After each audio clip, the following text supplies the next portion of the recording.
up, Gamma Ray fans? Roxy Striar here, and today we are talking about one of the most tumultuous relationships on television, Olicity. That is Oliver and Felicity from Arrow, and today we're going to discover whether they're going to sink or sail. Oliver is known as a playboy, very rich, with no one to answer to, dated who he wanted, cheated on those people, sometimes with their sisters, threw money around a nightclub like it was no big thing. He's left on an island for many different years, which we've flashed back to probably one too many times. And because of every time he had to deal with a different situation, he actually decided to become better and not bitter. And that's how we got to know the Oliver that somehow we managed to love.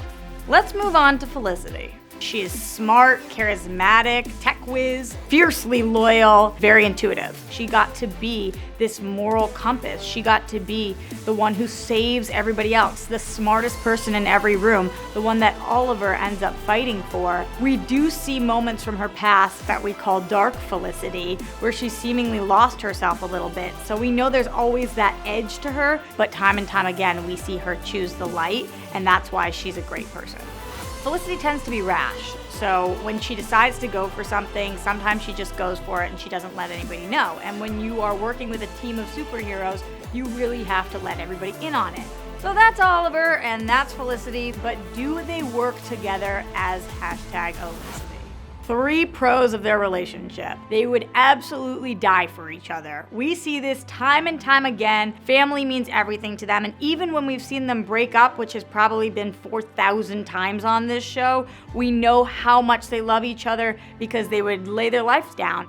Pro number 2, they have kids together. This is a really important factor in a relationship because yes, Felicity decided to adopt Oliver's son with a different mom, but then they do have a biological kid together as well.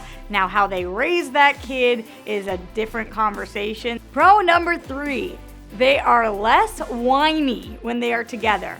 When Oliver and Felicity are apart, they spend so much time talking about the fact that they are apart. So I'm just tired of hearing it, but I'm so happy when they're together that they're not complaining about not being together. Probably the biggest con, number 1, Oliver might die. Oliver basically made a deal with the devil and decided that he was going to go with the monitor because it was the only way to save his friends previously, and Felicity had no idea he made this deal. Con number 2, and this is a con for comic book readers mostly, in the comics, he is with Black Canary, and we saw Oliver with Black Canary on this show, and unfortunately the chemistry just wasn't right. So the show wasn't intending to have Oliver be with Felicity, but they were so charismatic together that that's the direction that Arrow ultimately went in. Con number 3, this couple cannot seem to stick. They break up all of the time over seemingly littler things. If you can't handle some of the smaller things, are you really going to last through some of the bigger things? With all things on the table, all the pros, all of the cons, every scenario we can think of, let's watch this ship sail in the final season. What do you guys think? Are you Olicity fans? Do you want them to sink or sail? Don't forget to like, comment, subscribe, let us know all your thoughts, and follow Gamma Ray TV across the board.